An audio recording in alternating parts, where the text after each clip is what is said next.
आजिर रेसिपीटी बहुत मजादार रहिबो, बहुत क्रिस्पी रहिबो, खाइबाको मध्य पसंद आसिबो। नमस्कार, मु लिजा स्वागत करुची मो कुकिंग चैनल रे। आशा करुची आजिर रेसिपीटी आपण मानको पसंद आसिबो। आजि बनेइबा कलरा चिप्स। सेथिपाई मु एठी 3टी कलरा नेइची, भल से सफा करी नेइची काटिकी। सेथिरे मु कॉर्नफ्लोर 2 चामच देइची, बेसन रो गुंड 1 चामच देइची, लूण हल्दी लंका गुंड स्वाद अनुसार देइची, धला राशि देइची 1 बड़ चामच, जीरा गुंड हाफ चामच देइची, कंचा लंकार कटा किछि देइची। एबे एहाको आमे गोळेई नबा।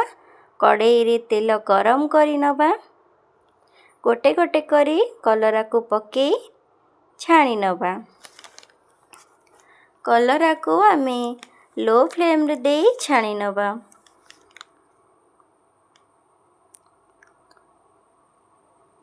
कलराटी आमर लाल लाल हेई आसिलानी। आमे एही परि भाबे कड़ा कड़ा करी लाल लाल करी कलरा को छाणी की बाहर कर दबा। देखंतु एठी आमर कलराटी रेडी हे गला। आमे आउ किछि कलरा को रखी छाणी नबा। 2टी कंचा लंका फ्लेवर पाई देइछि, किछि भृसंग पत्र देइछि। बनी गला आमर क्रिस्पी कलरा चिप्स।